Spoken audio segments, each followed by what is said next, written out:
Welcome to Flash Club, where every Thursday from 8 to 9, we pick a mentor piece and we do not critique it. We talk about the craft structures in it that we love, and then we try to mimic those and do a little writing ourselves.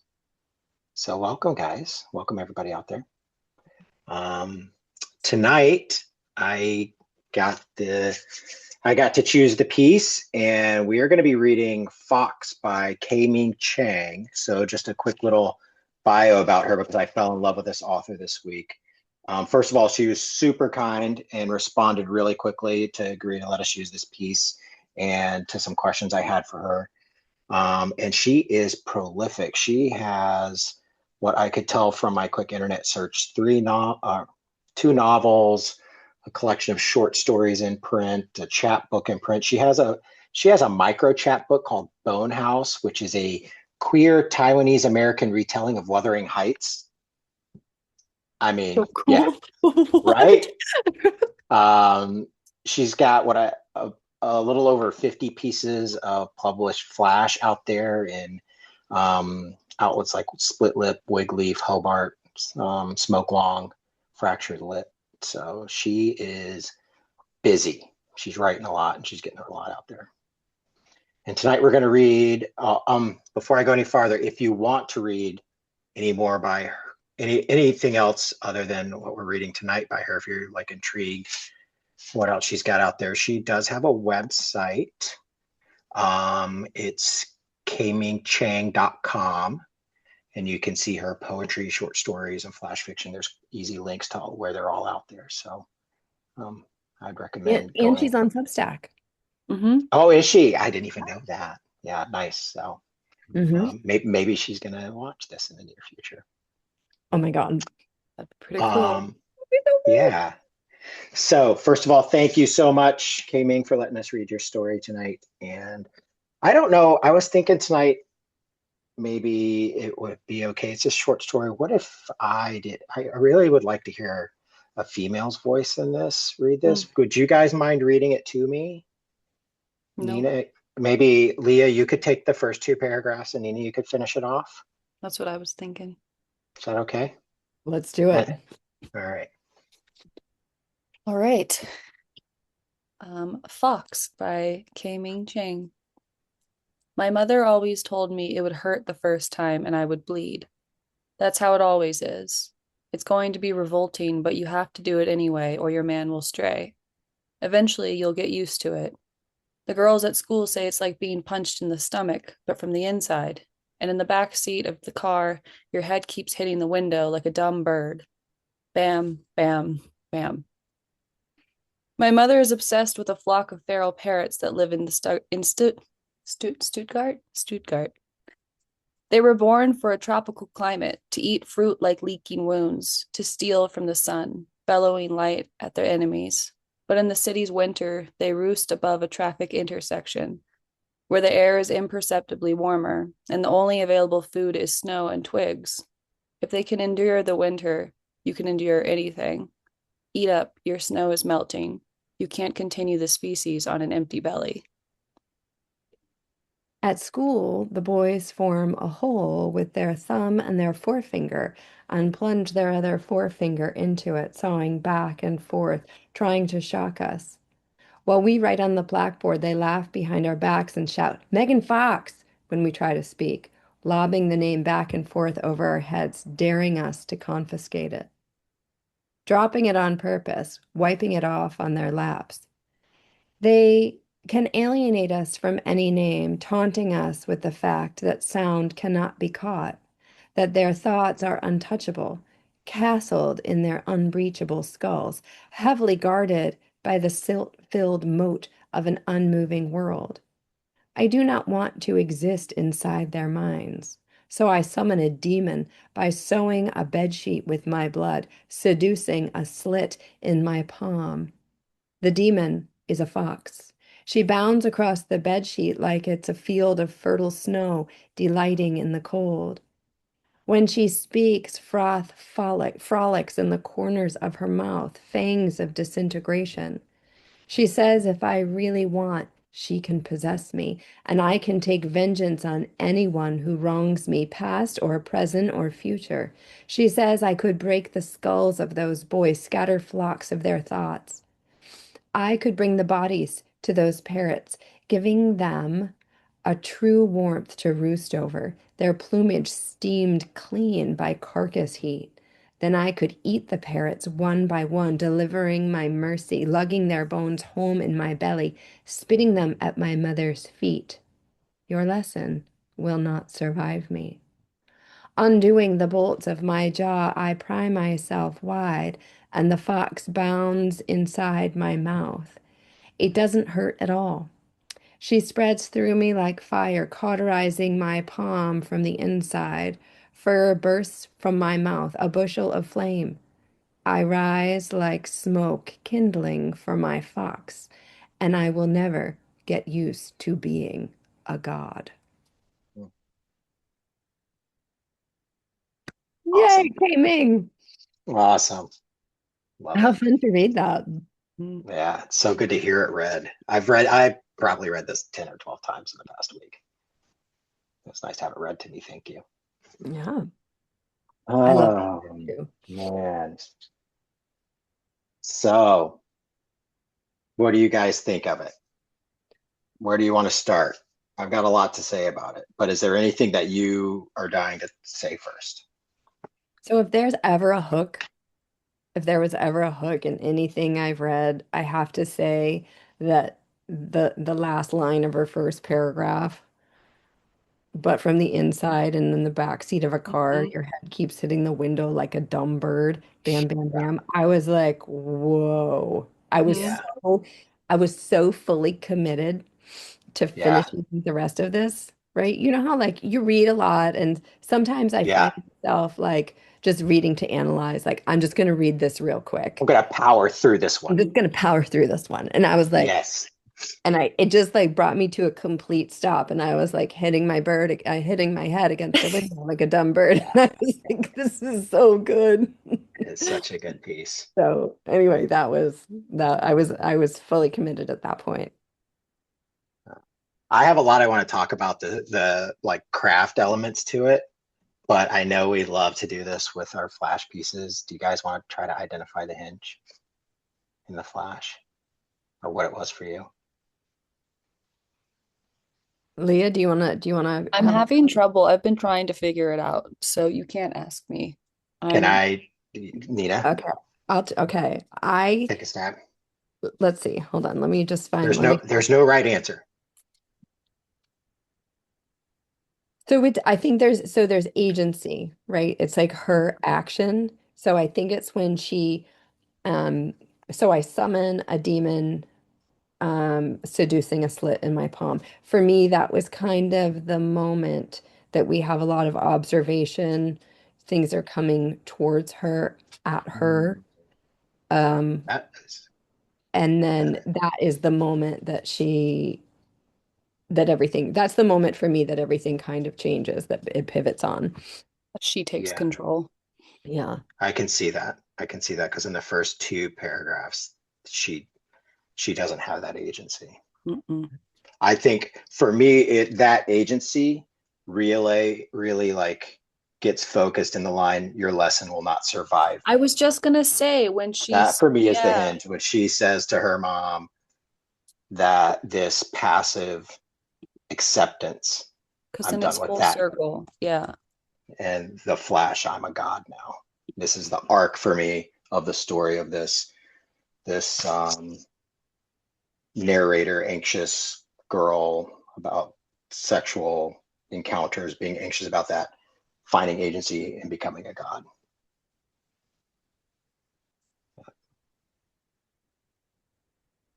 Mm. What's the flash then?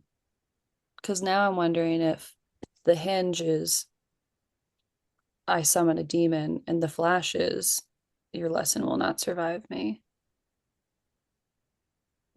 Well, so there's two things that happen. It's an escalation. Mhm. So I'd just like to maybe posit Mm, that the reason why the lesson will not survive me is because she has become a god because she has risen above, risen above this.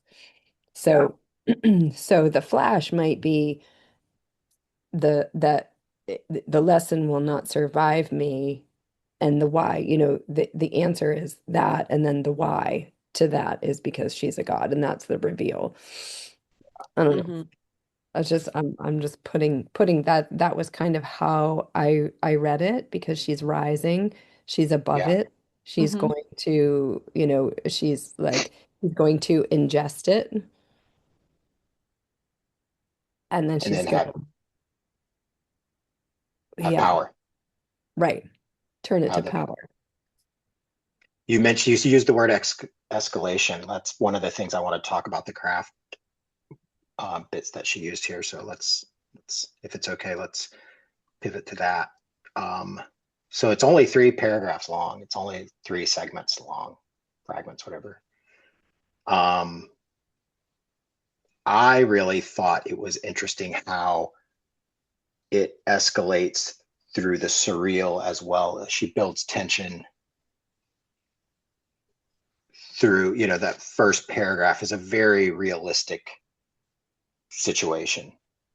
Mm-hmm. Hmm. When do you see a point in here where things become a bit more fantastical, when realism starts to slip? So second paragraph, she's talking to the parrots, right? Right. I mean, it starts to slip So, there. We start to see an escalation into the surreal where these parrots live mhm, in Stuttgart during the winter. Stuttgart, is mhm. that in Germany? It's in Europe somewhere, right? It's And somewhere then we parrots aren't supposed to live. Yeah. and then they she lo- the lo a name gets lobbed back and forth over our heads. Mm-hmm. I think that was, I mean, the verbs in this are like really captivated me as well. That you Yeah. can lob a name. Yeah. Daring us to confiscate it Hmm. becomes a physical thing. Yeah, it's very subtle at first, what you're talking about, Bill, like Right. breaking from reality. The first And then it paragraph, gets, yeah. this is going to kind of blend into our prompt as well. But the first paragraph is really just an emotional kind of truth for the narrator. The first time's going to hurt, but it's something you got to do. The second paragraph kind of starts to introduce that surreal, the birds are eating snow kind of thing. And then by the third paragraph, you know, it escalates to the point for the narrator's transformation. So I really like that escalation there. Hmm. That was very effective. I There's also, also everything. There's also this escalation in a way of who's speaking from the beginning, because it's the mother's talking to you, the girl's talking to you, the mother again, the boys are talking to you, and then when we hit that hinge, it becomes the I. mm, So more then, agency. yeah, more Yeah, direct agency. yeah, But I feel like that's a form of escalation as well. It's like we're hopping from person to person yeah. until it's finally her. And then that's when it gets really weird. Yeah, the first 2.5 paragraphs, it's almost more receptive. Mm-hmm. Yeah, I see that. I didn't see that until now. And Uh, then the first two paragraphs mirror each other, and that there's an endurance that must happen. Mm-hmm. There's something that they must do. Um, she must endure it in the back of a car like a dumb bird, and the birds must eat. What's also interesting is and the must eat the comparison. snow. Yeah, Hmm. exactly. The comparison from the beginning, it's all cold consumption. And then by the end, it's literally eating fire. Yeah. That was the There's an first thing animal I noticed. there's an animal motif that kind of between the three too. There's a dumb bird at the beginning, like a dumb bird, bam, bam, bam. And then there's Mm. these birds that have to accept living on snow to continue the species. And then the third paragraph, it transforms into something more. I mean, this is what I love about this piece. The narrator never says, all right, I'm not going to accept this, that what my mother says. I'm not going to accept that the first time it's going to hurt and I'm going to bleed. I'm going to be something. She never says it. She shows us that through these motifs of this animal that transforms slowly. Mm-hmm. And something else that I really like about the piece is the way she mixes up sentence lengths. She uses like these really long sentences with multiple clauses. They were born from a tropical climate to eat fruit like leaking wounds, to steal from the sun, bellowing light at their enemies. But in the city's winter, they roost above a traffic intersection where the air is imperceptibly warmer and the only available food is snow and twigs. I mean, that's one sentence. And then, she has a sentence like the demon is a fox, Mm-hmm. period, which I thought was really a great piece of craft Or for this even eat piece of, up, your snow is melting. yeah. Yeah. I like how these long sentences like build this pressure, and then you have like these really short sentences that are like a revelation. The demon is a fox. Your lesson will not survive me.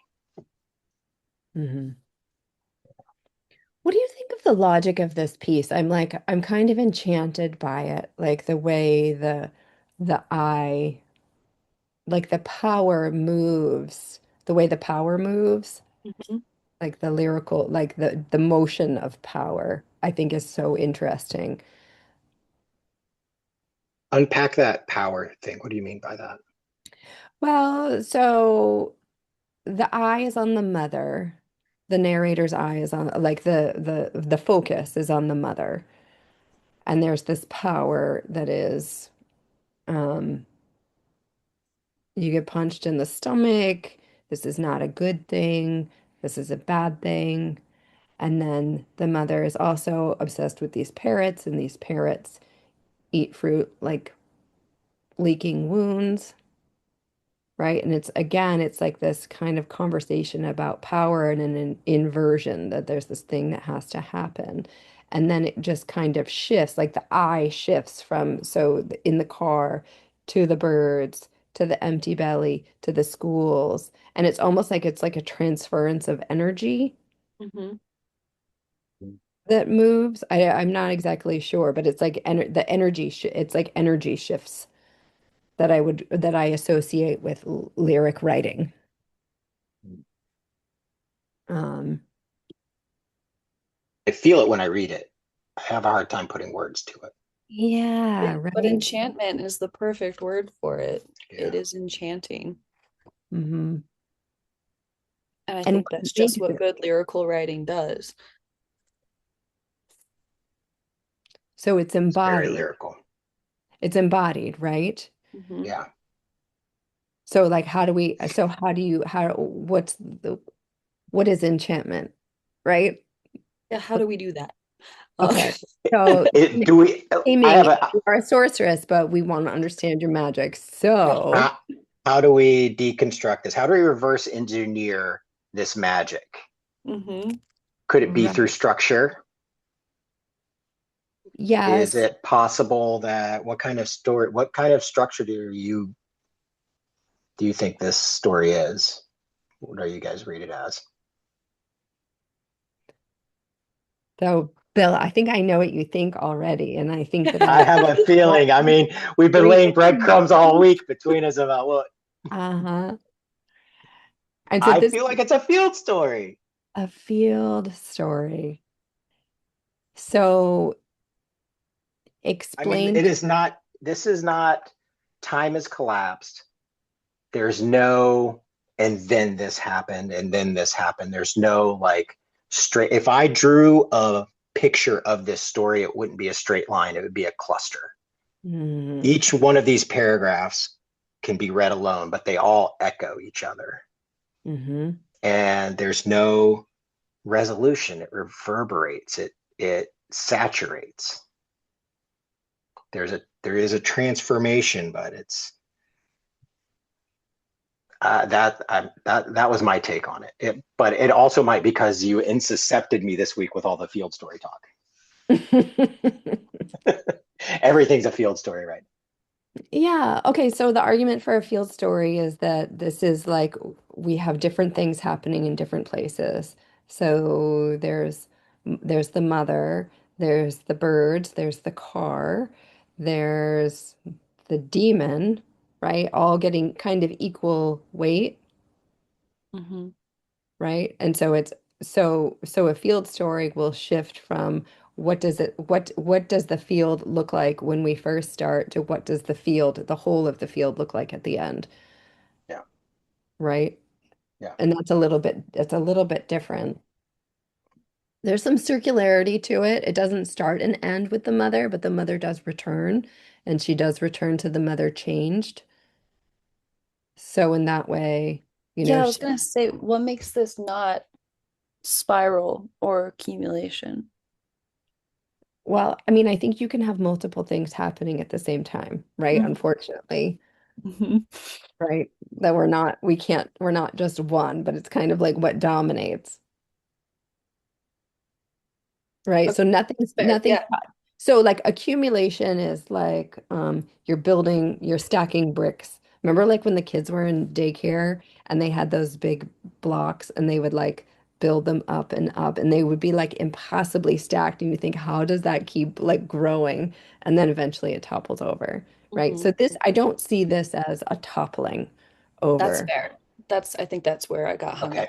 Okay, cool. Um, I don't see this as a funnel in that there's only Interesting. one inevitable outcome. Okay. So it's not, we're not seeing this character, we're not seeing things kind of opportunities taken away so that there's just one thing that happens at the end. Yeah, so my issue is I'm looking at this What's left? as structure of body and not structure of whole.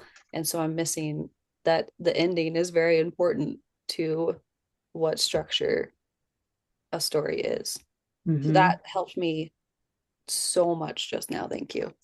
Yeah.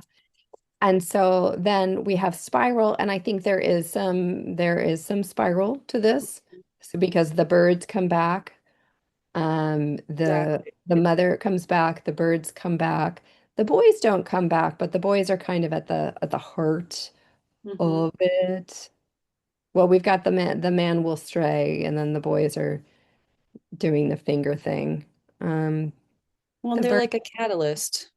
So then it does change, and the main character has changed. Um, So maybe I don't understand Field's story that well then. So because the narrator changes through this, mhm. because there's a transformation at the end that negates it as a Field story structure. I don't think it negates it as a field story structure, but I think you can have overlapping things. You can have two things that are working simultaneously. We have a lot of signs of a field, right? If we're because this is the situation when we come in, and this is the situation when we leave, Mm. right? I was This 100% sold, Nina. You had me I'm sold on Field story. Got into my head. right, but now did I make the argument for a spiral? Yeah, I think so. I think it's an overlap of spiral and field. If I Yeah, had to, yeah. Okay. I would agree. I would agree because not only does the situation change, the whole situation changes, but the main character changes as well. Mm. She comes to a new place. So Yes. And it's that not, this is serves what the, it was, this is what it is now. yeah, and that change serves the collection of events in their change too. But if K-Ming wanted to like hop in and Yeah. I mean, we're open to different opinions. She's like, it is right? none of these things. It's done. Just Because tell I us if mean, you're. Yeah, go there's so much imagery, and I think it's the imagery that makes us think of field because Hmm. there's so many different visions. She's got bolts of a jaw, she's got animals, she's Well, got smoke, she's got demons. so here's what really got me sold on It's a Field Story, and then we'll let this go because I want us to have some time. But I thought really like each vignette was sort of standalone, Mm. but there is a common emotion throughout this anxiety that the narrator was having, that each vignette spoke to. And in the third paragraph, there was this transformation. But I didn't, having just learned on Sunday about the different story structures, I'm still feeling this out a bit. So I think, yeah, Spiral does make sense. Obviously, I Mhm. need to read more of this stuff. Well, and it centers. So what role does blood play in this? Let's think about blood because I think blood is a repeating motif as well Mm. that we could add to our argument.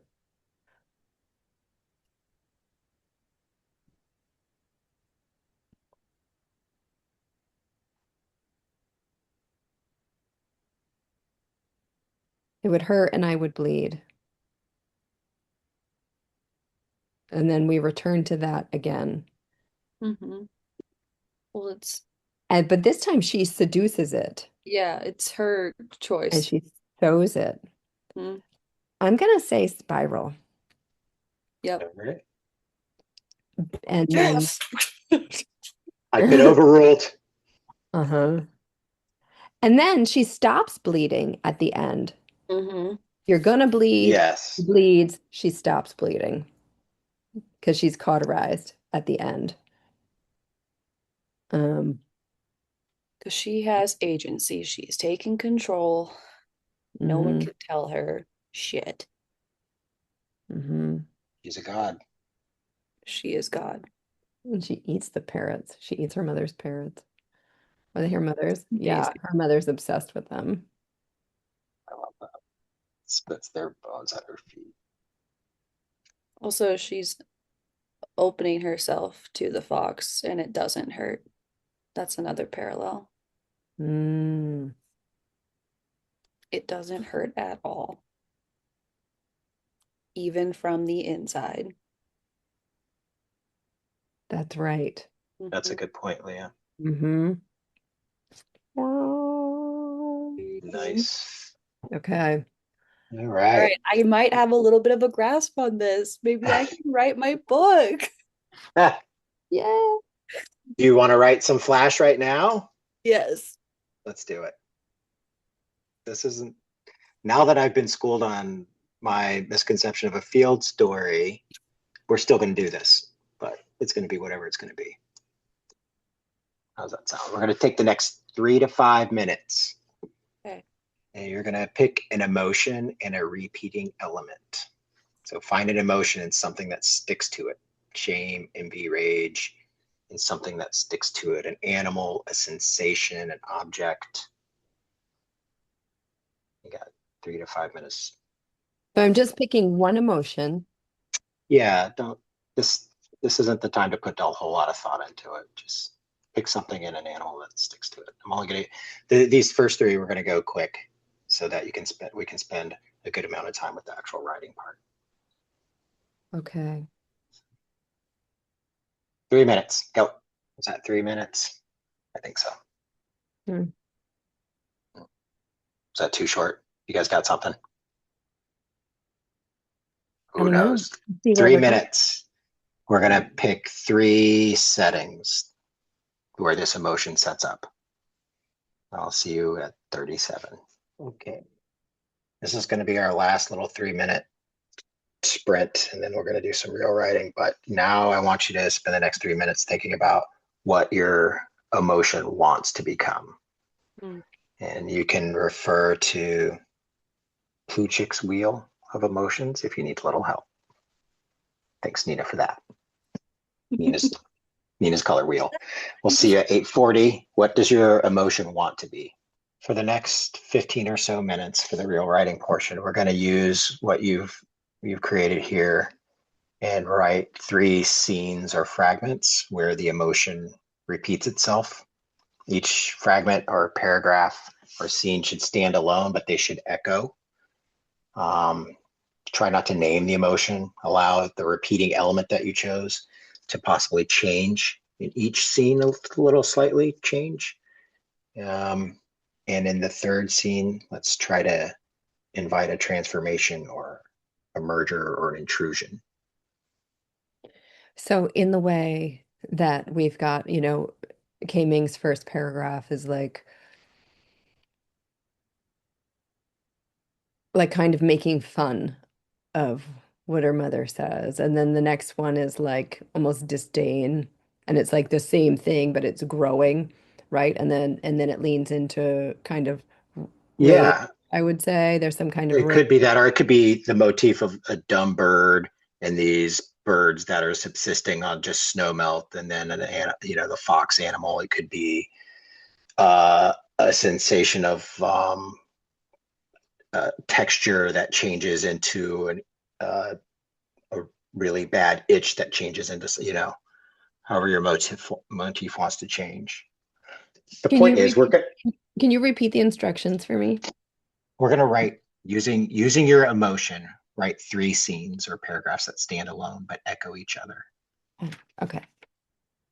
Um, try to use your repeating element, but possibly change it slightly in each one.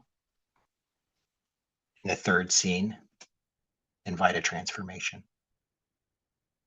No traditional plot. Don't tell what happens next. We're writing a spiral story. We're going to write around it, not toward it. Cool. Nice pivot there. Eh, What time are we back? uh, 57. Okay, guys.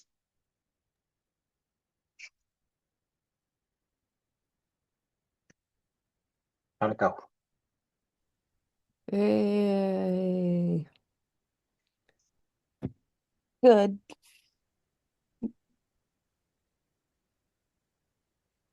I struggled Nina? I struggled for a little bit.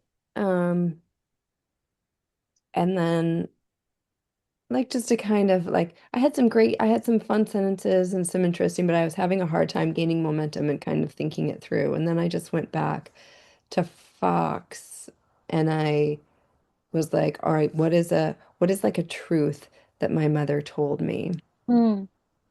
that I would like to spit out like parrot bones at her Mm, feet.